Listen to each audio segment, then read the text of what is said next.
Hey everyone, so today, stay tuned because this is day number 7 in the NLP Practitioner program. Right now, our participants and all of us tuning in live from around the world, we're talking about NLP language patterns. And today, we're going to be focusing on two things. One is the Meta model and the other is the Milton model. Just yesterday, we've been focusing a lot on strategies. We're talking about frames, context frames, context reframe, content reframes, and we also explored a bit deeper into strategies of creating well-formed outcomes. So one of the key things in the entire NLP world is that this process of state, it's where we begin with first at the neurological level at the F1, and then the linguistic transform at F2. So we're going to focus here where the linguistic internal representation happens. So remember, after being represented in FA, the information is transformed through the F2 process to form a linguistic internal representation. So the linguistic representation is a different logical type than FA, and is also far removed from the FA. So the linguistic internal representation is then transformed further into verbal expression. So right now, what we're going to have happen is I'm going to invite Blake to share with us a little bit about the meta model and also how we use different categorizations for understanding the different language patterns. Right. So if you are looking for a book to refer to, one of the books you could read is this book called Structure of Magic Part 1 by Richard Bandler and John Grinder in 1975. So they talk about the concept of meta models. So meta models, it's when Bandler and Grinder actually studied with Virginia Satir and Milton Erickson, and they observe what they do in family therapy as well as Erickson's work in hypnotherapy. So they spent like years actually observing how they do and what they do, and they broke down different languaging patterns into what we know today as meta and Milton model. So when we look at the meta model, it's what Virginia Satir's work is all about. When we look at the Milton model, it's what Erickson's work is all about. So another good book to refer to is this book called Whispering in the Wind by Carmen Bostic as well as John Grinder in 2001, where the authors share about generalizations and distortions and the process of deletions. So what we're going to have happen today is we're going to invite Blake to share with us about the features of meta model and the human modeling process that we still use today. Okay, so what we're going to do is we're going to keep this open. So any point of time you have any questions, or if Blake will be asking you questions and anything, feel free to jump in and ask any questions. Okay, so my mic is on, so you can feel free just speak wherever you want. It will be captured here. So over to you, brother. All right, thank you guys for being here. Yeah, so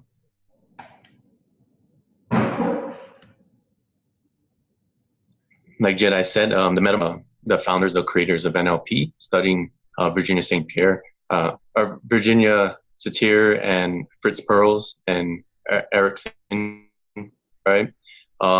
So it's chunked up into 3 categories, right?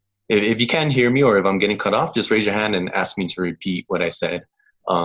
So 3 categories is generalization, deletions, and distortions, right? So basically what it is information being changed in a person's mental map, right? And they represent it differently through verbal expression, right? So generalization is a specific experience that is change in a person's verbal expression. So kind of an example would be a guy cheats on a lady, right? And then the lady says, "Oh, guys," so what she's doing is generalizing her experience to a bigger, to the wider category that it's under, right? So maybe some examples with generalizations would be, some other examples would be when if an Uber driver picks me up and he drives fast, I automatically assume that all Uber drivers drive fast. So that's generalizing, right? And everyone does these things with their language, right? They delete things and they generalize things through their language. And when you start to understand generalizations, deletions, and distortions, you start to understand the way that their mind processes information, right? You start to see their beliefs, deeper structure of their beliefs, right? And so the meta model is a collection of patterns that the way that they represent their information, and along it comes with challenges that come in forms of questions, right? And it allows the client, these challenges in questions allows the clients to explore their reality, their map of the world a little bit more and understand more possibilities, right? So you have some generalizations. So we'll move to distortions. Distortions are information that is changed, right? So let's say you experience something like and you distort it with your verbal expression. So this driver driving fast makes me angry, right? So you're distorting, you're changing what's actually happening, right? The driver driving fast is making you angry. You're changing what it really means, right? So how does the driver driving fast make you angry, right? You're distorting truly what it in sorry, everyone looks frozen. Are you guys there with me? Please give me a thumbs up, right? So distortions, right? Some examples would be when she yells at me, or she's yelling at me, so she's mad, right? So you're distorting information, right? When a person's yelling, they can mean a bunch of different things. Maybe they think that you can't hear them, or maybe they're really excited, right? But what people do is they distort it and they put their own meaning to it, right? And this really makes a difference between NLP practitioners and then just normal conversational coaching, right? A lot of times coaching, we tend to impose our beliefs onto the client, and we tend to interpret what they're saying. So let's say if they're saying something, we start to put our meaning, like, I feel like you're this kind of person, or you just can't do this. And what that does is you're tying them down to their beliefs. You're putting more chains to these beliefs. But what NLP does is so it's more of just questions of specifically and what do you mean, right? So because we understand that there's distorting information, and what we want to do is gain more clarity, right? So you have generalizations and you have distortions, and then you also have deletions, right? It's when people delete information in their language. So an example would be, they are angry at me. So they deleted who they are, right? So who specifically is they, right? And that will be a question that you ask, because they're not being clear of they, right? Or how are they angry at you, right?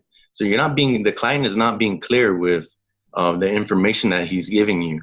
They are angry at me. How are they angry at you? Or another example would be, she always picks on me, right? She always picks on me at school. If a kid comes to you and say, she always picks on me at school, how does she pick on you, right? So she's deleting information. She's not being clear. And Meta Model allows you to see those patterns and then get more clarity, get more specifics, right? So that's deletions. And generalizations and distortions are they're products of deletions, right? So when you delete information, you start to generalize it, right? This girl picks on me at school, so all girls don't like me. All girls are going to pick on me in school. That's a generalization, right? A distortion is, they pick on me in school, so that means that I'm ugly. So I'm distorting it again. I'm distorting the information. So these are three categories that the patterns fall under: generalizations, deletions, and distortions. When you know the meta model, you're able to detect these patterns, and then you're equipped with tools, questions that allow you to challenge it. And Jedi is going to go deeper in these patterns, what patterns specifically, and what challenges, what questions that you can use to challenge these patterns and gain more clarity, more specifics, and really find out what's really going on deep inside, right? As opposed to just getting stuck on the content, getting stuck on what people think the problem is, right? When a client comes to you with a problem, says, I'm stuck because I don't feel this, or I can't do this. I want to do this, but I'm not doing it. And a lot of coaches get stuck there. They want to talk about the problem and explore the problem more. And all that does is you're wasting time, and you're swimming in in things that are not productive, right? So the meta model allows you to break that up and say what specifically, how specifically, hey, give me more clarity in this. And then you get to the root. And when you get to the root, you take them out, right? Very fast, right? So meta model is a really powerful tool that will allow coaches to get specifics very fast and then take them out of their pattern. So it makes them break their pattern. Right? So if anything you want to add to that, Jedi? Yeah, so that is really powerful because generalization, distortion, and deletions are the big overarching categories for us to help us understand about the whole notion of the models, the meta models and Milton models, and they are actually part of the verbal linguistic tools that we're going to talk about in the next coming days. One of the other things that we explore in day one of the NLP program is about modeling process. So now we're going to look at how Bandler and Winder actually modeled after Virginia Satir, Fritz Perls, as well as Milton Erickson, right? And how they actually modeled the linguistic patterns that they have. So what's interesting is this, right? When you look at a topic, say for example, losing weight, right? We love to talk about losing weight. Losing weight. How do we go about losing weight? Well, if you're following the meta model, if you ask how specifically you're going to lose weight, right? If you look at Milton model, you're looking at more of a generalization. You're looking at and you're using the power of language to influence the mind.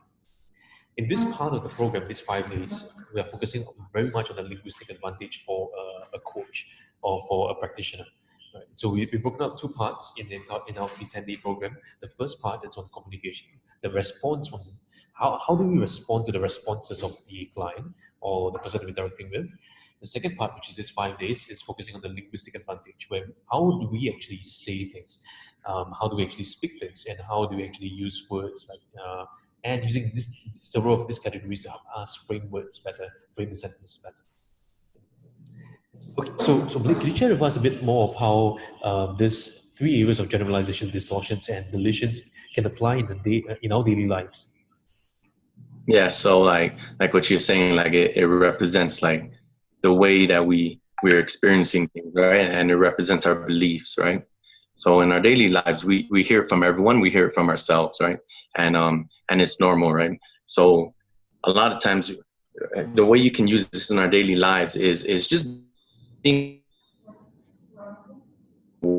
of, especially let's say you work with kids that have, or maybe with just yourself anywhere you go, you start to see the patterns on how you talk, right? You're aware of this. You see the patterns of your language, and really the patterns of your language is the way that you hypnotize yourself in life, right? It's how you structure your beliefs, and whatever you believe in life, you start to experience, right? So if you say that me waking up late means I'm not committed to my day, then you're gonna start conducting yourself in your day as if you weren't committed, because you structured it that way, right? You distorted your experience by saying this means this, right? Or maybe if you generalize stuff like when if people are not responding to my messages on social media, I'm not likable. Then you start to experience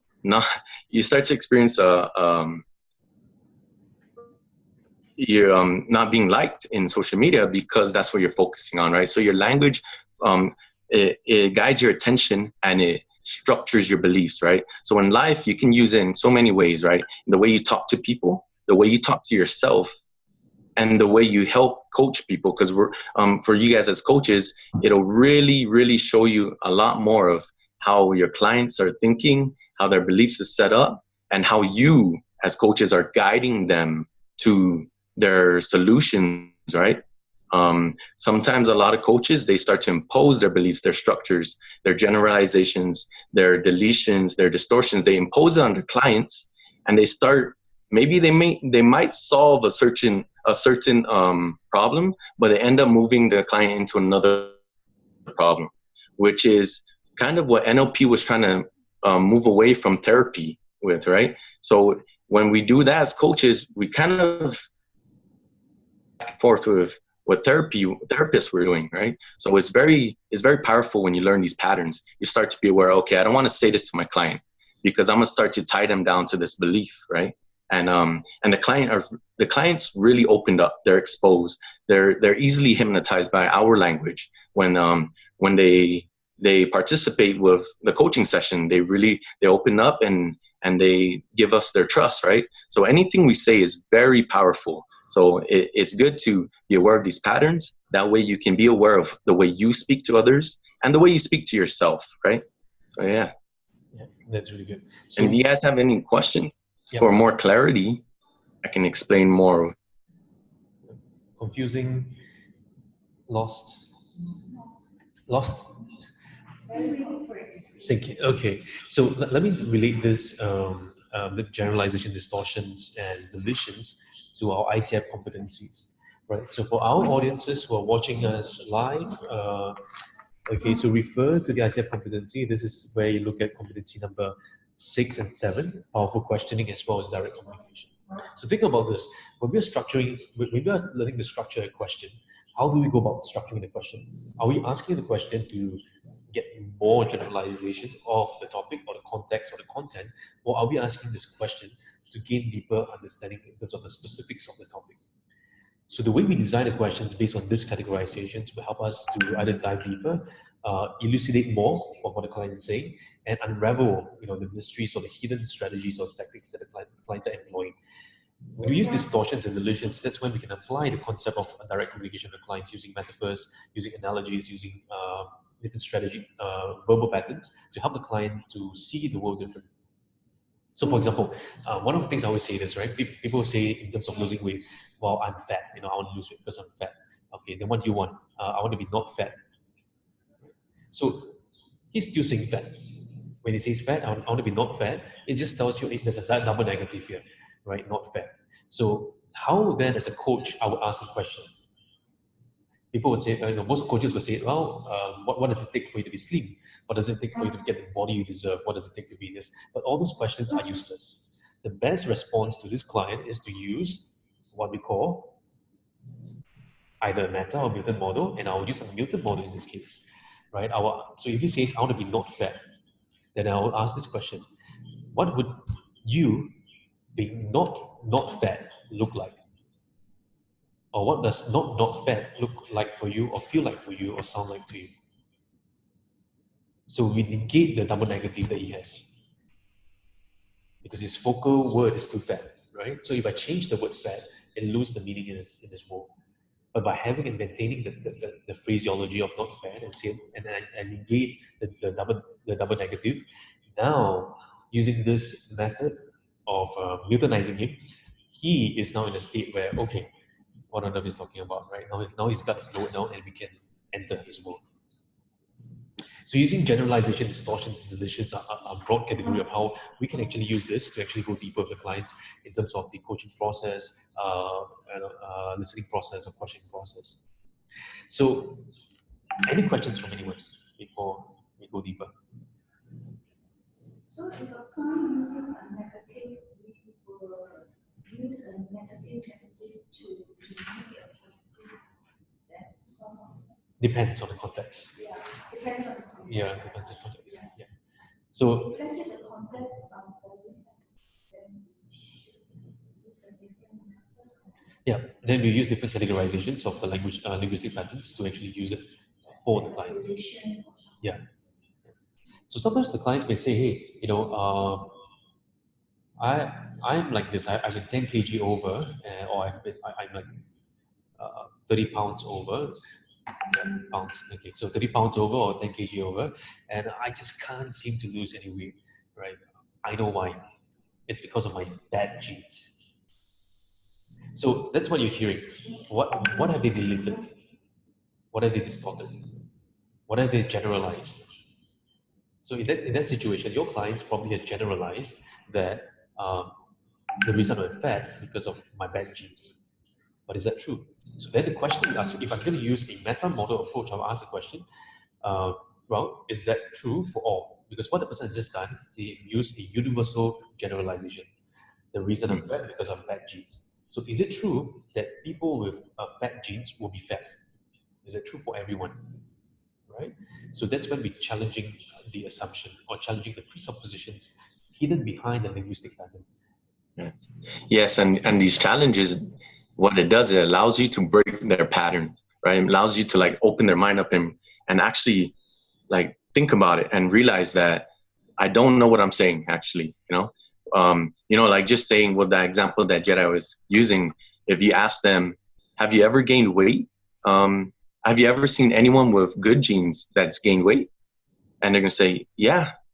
And then they realize, okay, maybe it's not because of my genes. There's other people that have gained weight, 30 pounds, then it's not, and it wasn't because of their genes. So they realize that, okay, they're just believing in something that is not 100% factual, right? So Can I ask a question? Usually when I get this kind of response, it breaks these once you're aware of this. Okay, I think you need to repeat the question again. Oh, can I ask a question? Yes. Yeah, usually in this scenario, Hi. the response that I get will be like, but that's the minority, that's very few people in this world. It's just a minority. So how do you answer that? And then, okay, so you use another challenge, right? So a challenge would be, have you seen someone that's not in the minority, someone that's in the average, do it?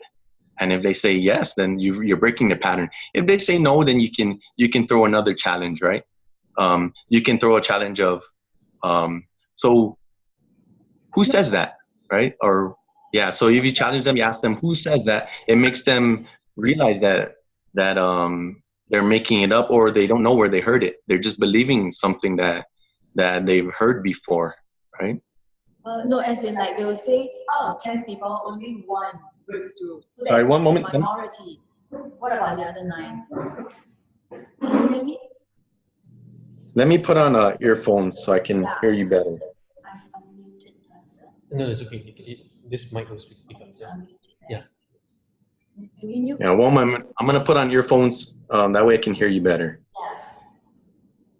Oh, Alex, you understand, right? Yes. Maybe you can. Yeah, you say again. I'll rephrase it. Okay. Yeah.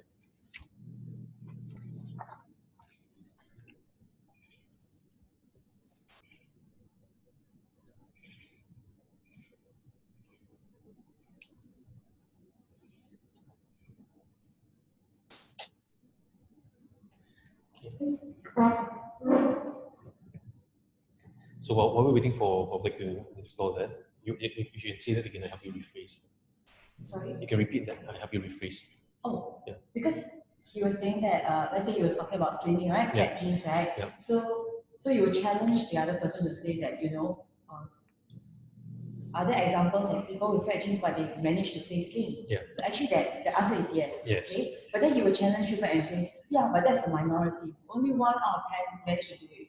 I'm talking about majority here. So how do you respond to that? Okay. So then you ask them, Okay. is that true, right? Is that true that the majority of people are not able to lose weight? Is that true? You tell me it's true. Okay. Majority of people with fat genes, in this context, Yeah. with fat genes, Yeah. will not be able to lose weight. Because Okay. I'm talking about majority. You are talking about minority. No, I'm not talking about minority, right?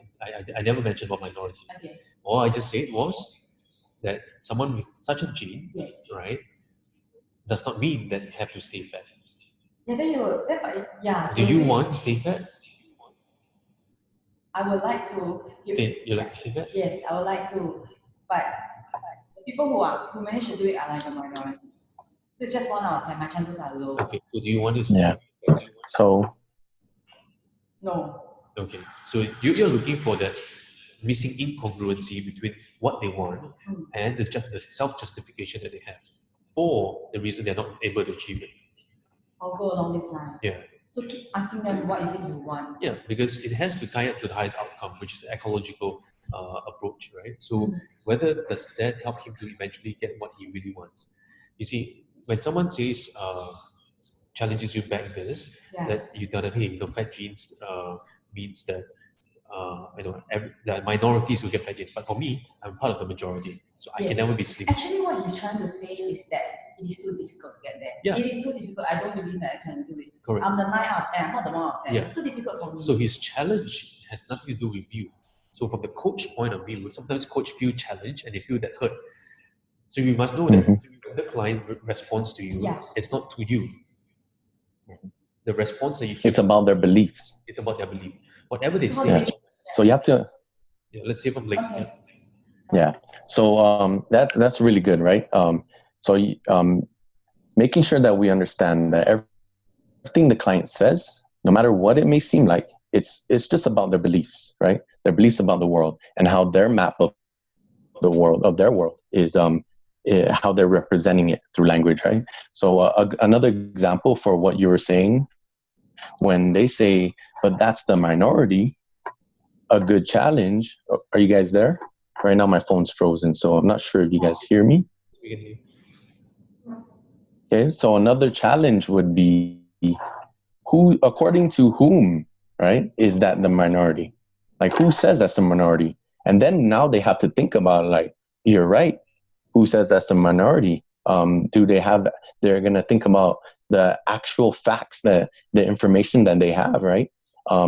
Now, unless they're a scientist that's been studying the statistics for a while, then maybe they might come back with another response. But usually people they'll realize, you're right, according to whom, or who says that?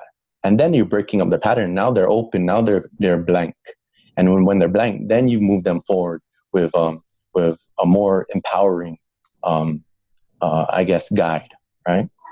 So the more they give you, the more you can use the meta model. And you have to remember, oh, sorry, you were saying something? Yeah, what if it's not about fat genes, and what if it's another example? I can't think of one right now, but it's like a societal norm. So he will tell you that everybody knows it, you don't know. That's the difficulty of doing this. What if it's a societal norm? And then he doesn't need to verify with a specific like study or survey or fact. Sorry, what if it's a what? A norm in our society. Like everybody knows 9 out of 10 people won't be able to do that. So yeah, and then so you're gonna learn.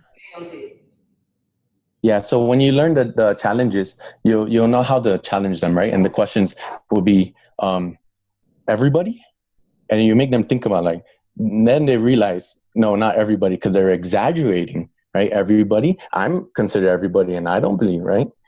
See, so it's as simple as that. You just say everybody. Then they will say that, but you are the minority that doesn't believe in it. And then you say, so according to who says that I'm the minority, or what makes me the minority? Now they have to answer it again. So they just keep digging their hole, and you keep breaking it up, and sooner or later they run out of excuses, right? So if you can answer that, so what makes me the minority? What would someone say? Because okay, then they'll say, based on my life experience, you are the only. So based on your life, now they realize. So when you say based on your life experience, now you're realizing that it's your life experience, not reality. It's you're making it up in your life. So see, we're getting somewhere now as a coach, right? So instead of me trying to impose my reality and play with your content, I'm breaking it up with questions. I'm saying, who says that? What specifically? I'm saying, according to whom? What makes me this way? And then it comes to what you just said. Based on my life experience, now they realize, oh, it's me. I'm creating this because of my past, right? And then you can start exploring, like, okay, so based on your life experiences, right? You point at that even more, and they realize that it's them that's making this belief. I think that's a very good answer. Thank you so much. Yeah. Yes, of course. Yeah. So that's the power of the meta model, right? It really moves you away from wasting time with content of this problem and that problem, and I think you're doing this, and instead of imposing and like interpreting. A lot of coaches try to interpret what the client's saying. We're not interpreting, we're clarifying, right? And that's what the challenges are. They're questions that clarify and really dig deep of really what is really going on inside, you know? Are you sure? Like, it reveals that what they're saying is a belief that they created. And once they realize that, once you keep bringing deeper and deeper, and they realize, well, I created this belief, now they're open. Okay, there must be another way. So NLP has a presupposition that everyone chooses the best choice, right? So if they're doing something in their life, that means they just think that's the best choice at the time that they can make. right? If you give them something better and they still don't choose it, that means they don't believe in it yet. But when you break it down with these meta model questions and challenges, you back them up into the wall and they realize, okay, this isn't the best choice. Now they're open to more options. And then when you do that, now you can reveal more choices here. Okay, so what's another belief? Once you bring them all the way down to the end, then you say, what's a belief that's more empowering? Something that you would like to believe in, right? Giving them options. Or maybe what is another belief that you've once believed before, or a belief that has helped you, right? So once you break it down, you can guide them out. Thank you. Okay. You're welcome. Awesome. Yeah. Anyone else have any questions? No? So digesting? Well, So basically what it means is that in this model or pattern, what you're trying to establish is to challenge the client's belief system. Yeah. Yeah. And using what I see here is that we use a lot of challenge questions to challenge his perspective of things and what he believed to be existent. yeah. So by the word challenge, we're not necessarily meaning to poke him or everything, but it's just a challenge response. For example, when he asks a question, every single statement that the client makes reviews a part of his world. And what we try to do in the questioning process is to unveil whether whatever he has framed in his world is that reality. And we're helping him see his world different. Mm-hmm. So, for example, like remember the story of the frog in the well. The poor frog grew up in a well. His entire world was a well. He thought that the sky was only a little circle. Yeah. One day, he got up by someone lifting up him and was wondering what's happening. That person lifting up was a coach, right? Was lifting up that little trolley of a bucket of water. And when he got out, and now he sees actually his world was different, but it's the same, but it's different. The world has changed, yeah. For the little frog, right? His worldview has changed. Now instead of seeing the well, he sees the entire farm. Now the poor frog now decides to hop onto a car. Now the coach takes him further, took him on the plane ride, and now he flies all the way to Japan. And now he says, hey, the world is even much larger than what it was. Yeah. So the entire premise of what we're trying to do as a coach is actually to help our clients see the world differently. The reason they are stuck and where they are now is because with the limited resources that they think that they have, that's all that there is to life. But now when we expand the possibility, there are many other resources that are available to them. Yeah. So we're helping them to move from an unresourceful state to a resourceful state. That's the basic premise of things that we're trying to do. See the world different, so they expand the possibilities, so that now we get more resources. Yes. What is, so I think we've been talking a lot about the Milton model. Yeah. How do you use the Milton model? Oh, we haven't touched about any of those two.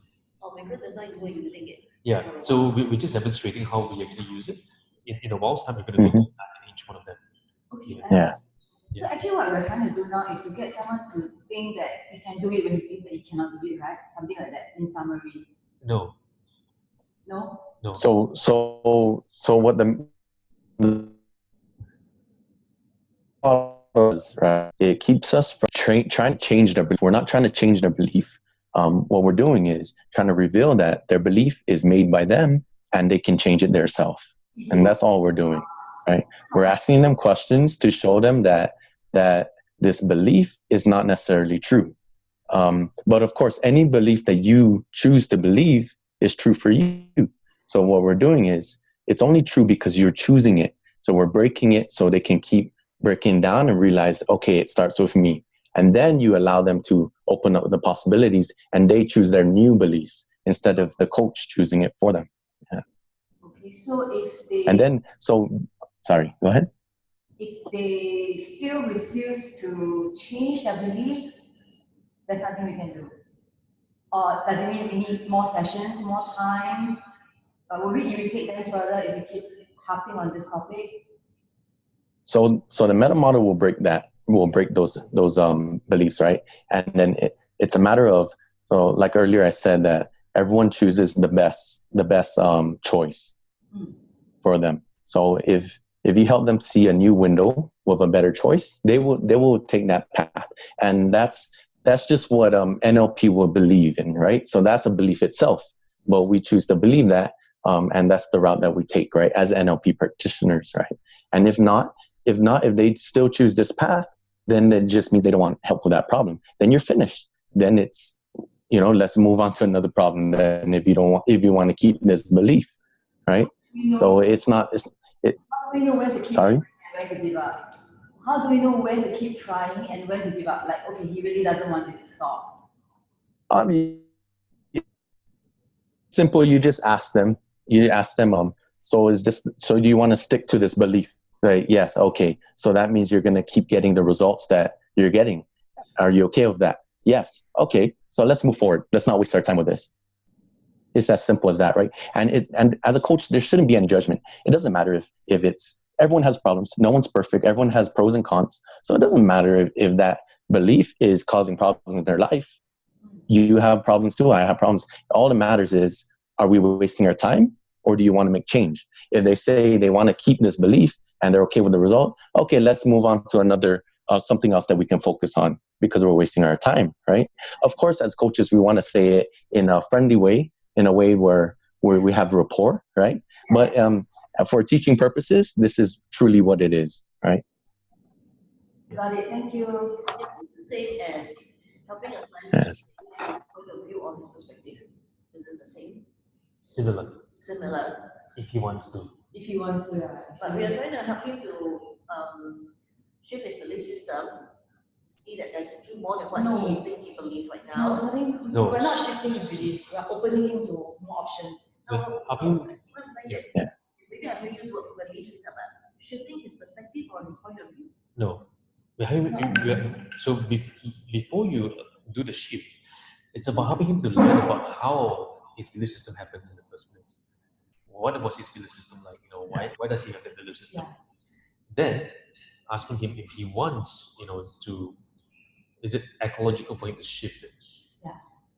So we're not at the shift yet. We're not shifting anything. We are giving him we are empowering him with the ability and the choices to shift if he wants to. We're basically revealing that he's the one that created those beliefs and that he can change it. So that's what we're doing in this part. We're opening his mind up to see, and this is not explicit. We're not telling him you're the one that created this belief. We're just asking him questions, and then he'll start realizing, okay, hold on, I'm the one creating this belief. So that's what the meta model challenges are for, just to let him know that it's created by him, and then we can move forward to the shift. And that's something else than the meta model. I like this method. It's really cool. So now there's a lot of question marks on the head, which is good. Confusion is the beginning of a breakthrough. Yes. Yeah. The more confused you are, the breakthrough is coming. So it's good. So okay. So Blake, and you know what's funny is the meta model actually does that to the clients. It makes them confused, and then they have to throw out another excuse or another belief because they're confused, and you keep on throwing more meta model challenges, and all of a sudden they run out of excuses, and then they're confused, and that's when they're open. That's when their highest rate of taking in information is, when they're confused. Really? When you're confused, you think it's better? because you want to resolve the confusion. I thought you just feel anger and feel pissed off. No. I'll be pissed off if I'm like put in this situation. No, you want to, okay, let's talk another day. Bye. So you're sensing with the client. You're playing the client all the time, but you're sensing that flow. So when we talk about coaching presence and coaching flow, you're sensing that flow, right? And you know when to stretch further for the client and when to reduce it.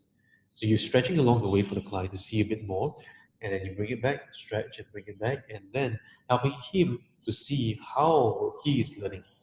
Remember perceptual positioning. So we're looking from the third position and the second position, you're seeing things differently, right? So you're helping the client to see differently, and then he has choices to decide what he wants to do. Once he sees differently, he gets the choice to choose whatever he wants. Yeah. this point is not the same as breaking a limiting belief. No, not yet. Not yet. Not yet. It's not Yeah. If he wants to, then Yeah. move on to This is just helping him to see, presenting your options. Yeah. Yeah. Not that it is not a movie. helping him to see that actually there's so many options, there's so many choices for him, right? That actually life is more than just A and B. Yeah. It's not just A, it's not just B. I mean, there may be A1, B1, 2, C1, D, E, F, G. Maybe it's not just A to Z. You could have other options. Maybe the Roman numeral, right? 1 to a million, right? So, Or kanji. yeah, or kanji for tomorrow, right? I'm not sure. Yeah. Alphabets for tomorrow? Yeah, but it's similar to the English alphabets. So those options. At the end of the day, the hidden premise is that we want to give the clients as much choices as they want, and the decisions must be made by the client, not by us. So I don't force. Yeah. I don't force that they must take this belief. I give them the options. They choose. Right? What if the client makes a really terrible decision? What are you learning from that? You ask the client, what are you learning from that context, right? So it's okay. The fear comes if he doesn't even make a decision. Sorry? The challenge comes when he doesn't even make a decision. It could be possible. Yeah. I can't decide. Yeah, so that's something that's holding him back because he's afraid that he makes the wrong decision. Yeah. There's no wrong decision, right? Yeah. There's only learned decision or a learning decision. Yeah. So every failure, seemingly failure, it's a step towards success. Because So just wasting time, basically, there's no big deal. no, it's not wasting time. Wasting time. It's not wasting time. If success is the end game, Yeah. Infinity War and Avengers Part 2 and Part 1, they are all failures. But they're not failures, they're learnings to build up to the end game. So in the same way, we help the clients to reframe and say, hey, at context reframe, right? Those are not failures, right? The failures have failed you, but those are learnings. So those are learnings to help you, to propel you towards your success. That's why in John Maxwell's book, you either learn or you grow. So if they choose this kind of, just let them do it, and then learn from learn and grow. Ask them a question first. Is it ecological for you in making this decision? If they believe so, if they say yes, go ahead, try it out. Next session, come back to you, they know, right? You can ask them. Yeah, they will know, Like, I right? want to do reckless driving. Really? After that, the client go and break his leg and then come back. Do you ask him? Shit, it was a bad decision. You can ask him, is it ecological? It's too late, right? Yeah. Do you let him go and break his leg? Or You ask him before he does anything, ask him, is it ecological? Right? Does that do you the greatest favor? Does that do you the greatest good for yourself, for the people around you? But at the moment, I can tell you, I don't believe I'll break a leg. I'm just going to do reckless. Is that the best thing for you and everyone that loves you? No, but it's the best thing for me at this moment because I Is want that to the best experience thing the high. for you and for all the loved ones? Just for me, but not for my loved ones. Is that what you want? Is that what is good for them? I don't care about others. Yeah, is that what is good for them? It's about me, it's my life. Okay, great. So you challenge the client, right? A client with such a strong beliefs has just reviewed the entire world. So even if that was the answer, it's his choice. If that was the answer, you challenge them using core competency number 7, direct communication, where you ask and challenge them. Because when he has such a strong, firm belief, I'll ask him, wow, I can sense a conviction. You feel really compelled. I only have one life, I need to do it now. Excellent. Now, can I ask, right, where is that belief from? So you go deeper with that. Okay. Yeah. I need the feeling of high when I drive recklessly. And what does that do for you? I feel happy. Okay. And when you feel happy, what does it do for you? I can die tomorrow, it doesn't matter. Okay. My life is fulfilled. Your life is fulfilled. Okay. So if the client has such a level of thinking, remember we talk about logical levels, right? Yeah. It's work, so you can read it. So you ask him, chunk up, right? And you find that if his highest purpose is about happy, living a freedom life, and Don't care about tomorrow. Don't care about tomorrow. Is driving recklessly the only pathway to happiness? Oh, okay. I suppose I can go bungee jump or. Yeah, there's so many options, right? You chunk all the way up. One of the options, of course, is reckless driving. But is that the only option? Or maybe I can drive in Germany where there's no speed limit. Maybe, I don't Yeah. know, right? Yeah, at the expressway, the highway. Yeah, you could do that, right? But that would cost me a lot of money, you know, to do reckless driving in Singapore. Yeah. So first, So if, yeah, go ahead. I was just gonna like add to that, like if you can recall your conversation with Jedi, what's happening is you guys are exploring options, and you see how you feel when you have all these options, and you realize it's your decision, right? So that's a big that alone is already success in coaching, because you took them out of being stuck into this one belief that they think is the only way that life is, to exploring all these. Okay, oh, I can do this. Oh, maybe I want to do this, or then I'll do this because it gives me this. Like, there's so much options you're playing with. Now you open them up after you broke them down with the meta model, right? Yeah. And so now and it doesn't matter what decision they make, as long as it's their decision. It's not It's not imposed. on Frozen. their culture, or something that they don't even know where. Okay, you got to repeat that last Yeah, last you get statement. that. You froze. Yeah. Oh, so I think what I was saying is, basically, when you have more options and the client is exploring it, it doesn't matter what decision they make. What matters is that now they're making the decision, and they're